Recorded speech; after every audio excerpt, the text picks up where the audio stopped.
Um, we're gonna be removing this gas tank out of my 1997 Chevy Silverado to get to the fuel pump. There was a plan A, plan B, and plan C, like always. What's the best way and easiest? So I chose plan B. Plan A, I think, is the old school style where you take off the bed, you lift it from one side, and then you get in there from the back. And here I go. So we have a lift on this truck, so it's easy, but I still went with my ramps just to, I want some elbow room, the better space I have to work. In the beginning, I didn't have a jack, so I ended up going to Harbor Freight. I ended up calling the homie and I said, look, man, I got plan A, plan B, and plan C. Plan C was to fucking make an opening on the top of that bed, a clean one with a good blade, a good square underneath a backing. In the end, once I put the piece of plate back on, and I could access that tank and that fuel pump, or the fuel pump.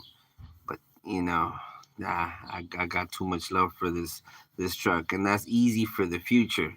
I think if you do a good clean cut and a good job, it won't look bad. I end up seeing one on YouTube that, yeah, easy, but I think he could have done way better, but he didn't care.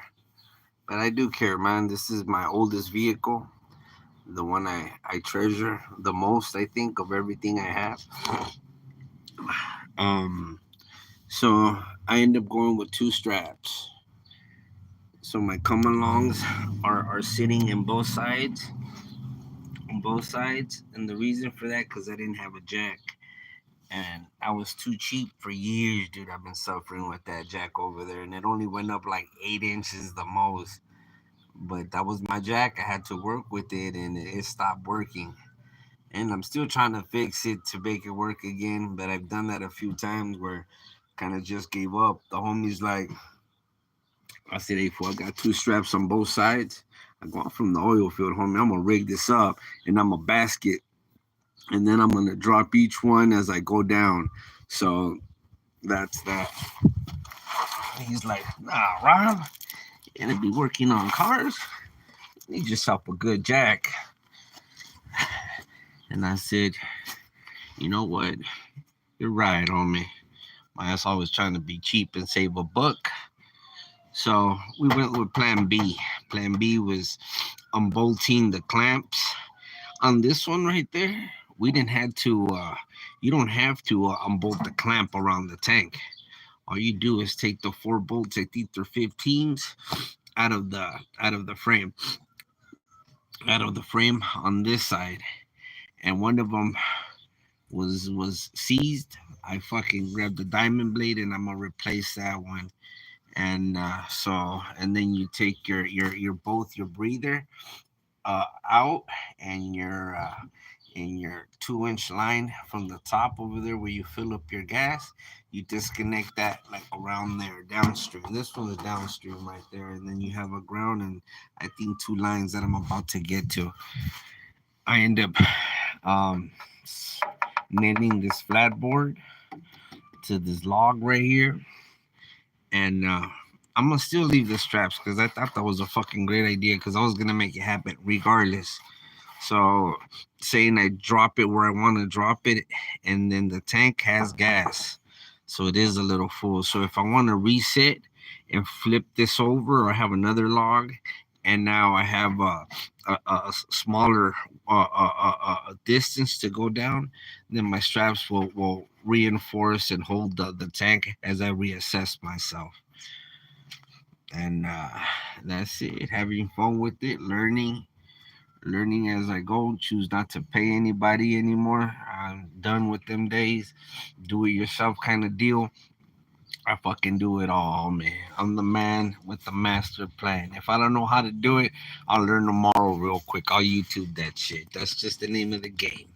I'm not here trying to front. I ain't trying to do none of that shit. Just trying to have fun with it. Shouts out to the Compact Crew Bullies, to my boy Leatherface, rest in peace. These are all Leatherface descendants.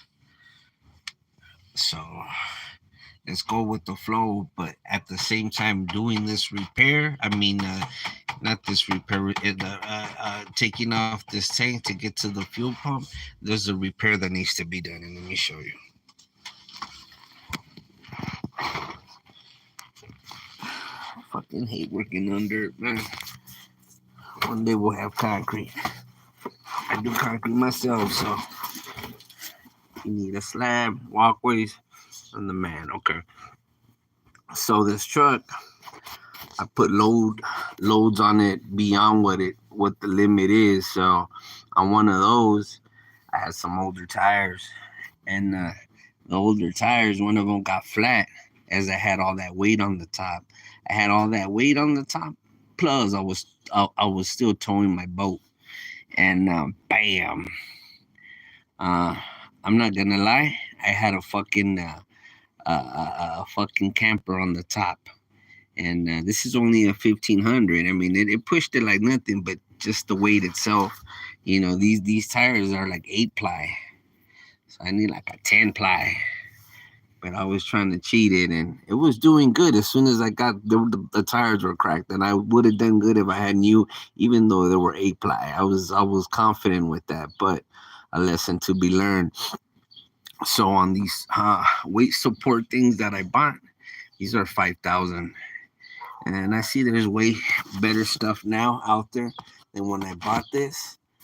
Um, and they're pretty cool, but they sit.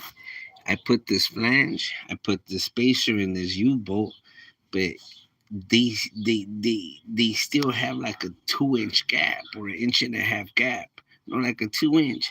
So by the time the weight comes down, the truck's already sagging. So what the fuck is the purpose? I would think maybe a half-inch gap, or half inch is half inch.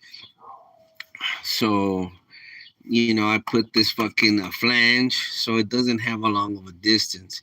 But what I should have done, I should have reinforced it. So I should have reinforced it. So this side would be a reinforce, and this side would be a repair. So once the tire went down, it fucking kink my fucking my C channel up there, my frame, because it went down. I mean, they're 35s, so there's at least 9 inches of a drop. So I fucking kinked my chassis, my frame, and I have a brake line, and I have the harness to the lights going right here.